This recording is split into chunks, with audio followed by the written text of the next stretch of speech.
तरीके से, अलग अलग तरीके से सवाल उठ रहे हैं। सवाल इसलिए कि नीट में जो एग्जाम में नंबर आते हैं, उन नंबर के आंकड़ों को लेकर भी ये जो गुत्थी है ये पूरी तरह से उलझी हुई काफी हद तक नजर आ रही है। इसीलिए जो पीड़ित छात्र हैं, जो नीट के एग्जाम की तैयारी कर रहे हैं वो भी, जो एग्जाम दे चुके हैं वो भी, जिनका रिजल्ट आ चुका है वो भी, हर कोई ये कह रहा है कि सुप्रीम कोर्ट की निगरानी में जांच होनी चाहिए। ये तमाम वो ऐसे पोस्ट हैं जो छात्रों के जरिए किए गए हैं और ये जो छात्र हैं ये अब इंसाफ की मांग कर रहे हैं। इनकी मांग में सीधे तौर पर यह है कि सुप्रीम कोर्ट की निगरानी में जांच हो तो सही। कई छात्र ऐसे हैं जिन्होंने सेम स्कोर किया है और सबसे बड़ी बात ये, एक खास रोल नंबर से अगर 10 छात्रों तक के रोल नंबर देखें तो उनमें से कई ऐसे हैं जो लगातार एक रोल नंबर से आगे बढ़ने वाले, यानी कि सिलसिलेवार तरीके से जो नंबर आगे बढ़ रहे हैं, उनमें कई छात्र ऐसे हैं जिन्होंने टॉप किया है।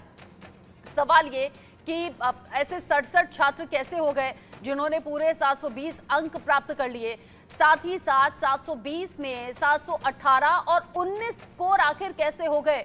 क्योंकि हर नंबर पर जो हर क्वेश्चन है उस पर 4 नंबर मिलते हैं। अगर आपने क्वेश्चन का जवाब गलत दे दिया है तो आपके 5 नंबर कटते हैं। तो ऐसे में आखिर कैसे 718 या 719 का स्कोर आ सकता है? ये बड़ा सवाल लगातार बना हुआ है जो हम टीवी स्क्रीन पर ग्राफिक्स के जरिए आपको दिखा भी रहे हैं।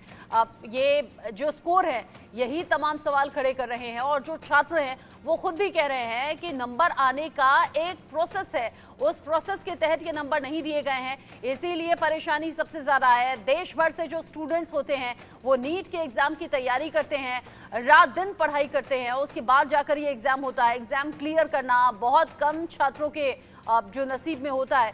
ऐसे में मेहनत भी करें लेकिन एग्जाम में धांधली भी हो जाए, यानी कि रिजल्ट में धांधली भी हो जाए, तो बहुत से ऐसे छात्र हैं जो अभी गुस्से में भी हैं और सुप्रीम कोर्ट ये पूरा मामला नीट रिजल्ट से जुड़ा हुआ पहुंच चुका है। क्योंकि जैसे मैंने कहा, देश के अलग अलग हिस्सों से स्टूडेंट तैयारी करते हैं, तो देश के अलग अलग हिस्सों से इंडिया न्यूज संवाददाता भी मेरे साथ में जुड़ गए हैं, उनसे हम ताज़ा अपडेट लेंगे। और जैसे मैंने कहा, सुप्रीम कोर्ट ये मामला पहुंच चुका है, इसको लेकर भी बात हम करेंगे।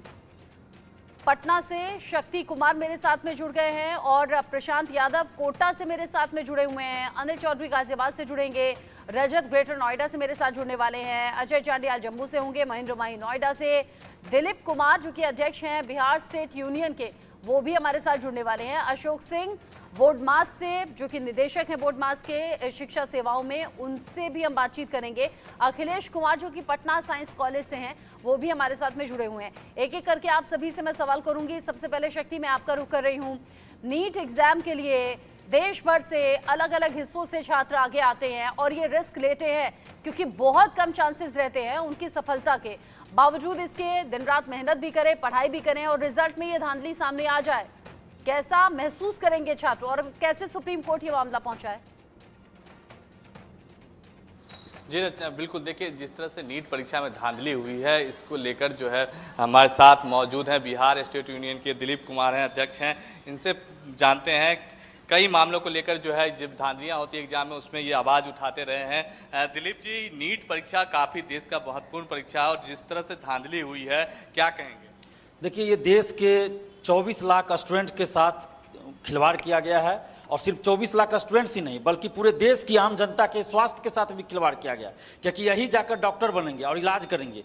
और अब तो ये खेल चला है कि एम्स में भी जो एडमिशन हो रहा है, जो टॉपर होंगे वो तो एम्स में ही एडमिशन होगा उनका, और उसमें भी अब मारामारी हो रहा है ना। 67 टॉपर हो गए हैं, 67 लोग को 720 में 720 आया है और वहाँ 57 तक एडमिशन ही होगा या उससे कुछ कम ही हो, तो अब तो टॉपर में ही मारामारी हो रहा है। तो मुझे तो लगता है हो सकता है 2-4 लोग ऐसे तेजस्वी लोग हों जो अपने से मेरिट पे ले आए हों 720 में 720, लेकिन 67 लोग 720 नहीं ला सकते। सरकार को इसकी जांच करानी चाहिए। मुझे तो लगता है कि 80 लाख से 1 करोड़ तक में सीट का बुकिंग हुआ है और पूरा फर्जीवाड़ा चला है। हरियाणा के एक ही सेंटर से, बिल्कुल एक ही सेंटर के साथ 8 लोग सीरियली रोल नंबर वाले भी हैं और 8 लोग को 720 में 720 है। ये कैसे संभव है? और इसका पेपर भी लीक था। पटना में एफआईआर दर्ज है, आर्थिक अपराध इकाई पटना में जांच कर रही है और ये यही आर्थिक अपराध इकाई है जिसने TRE 3 बीपीएससी शिक्षक भर्ती का पेपर लीक का जांच किया, जिसमें उन्होंने कहा पेपर लीक है तो पेपर लीक था।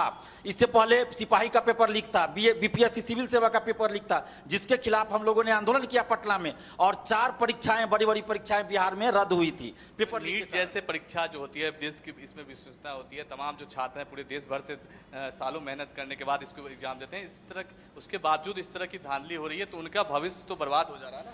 भविष्य स्टूडेंट्स का तो बर्बाद हो ही रहा है, जो मेधावी स्टूडेंट्स है, साथ में देश की जनता के स्वास्थ्य के साथ भी अब खिलवाड़ होगा। अब तो एम्स पे भी भरोसा नहीं रहेगा लोगों को, क्योंकि उस एम्स में पैसा पे सेटिंग करके लोग जा रहे हैं, एडमिशन ले रहे हैं, तो वो आगे चल के कैसा डॉक्टर बनेगा, ये तो सबको पता है। तो अब तो देश की जनता के स्वास्थ्य के साथ खिलवाड़ हो रहा है। हम तो सरकार से ये मांग कर रहे हैं कि आप पूरे मामले की निष्पक्ष सीबीआई जांच करवाइए, और जो भी इसमें फर्जीवाड़ा किए हो उसको बाहर कीजिए, और जो भी इस पेपर लीक में संलिप्त हो, इस धांधली सेटिंग में संलिप्त हो, सब पे कठोर कार्रवाई कीजिए, और जो नया कानून बना पेपर लीक धांधली सेटिंग के खिलाफ उसको लागू कीजिए। वो जो कानून बनाया गया था कुछ महीने पहले, तो क्या सिर्फ झुनझुना था, दिखाने के लिए था क्या?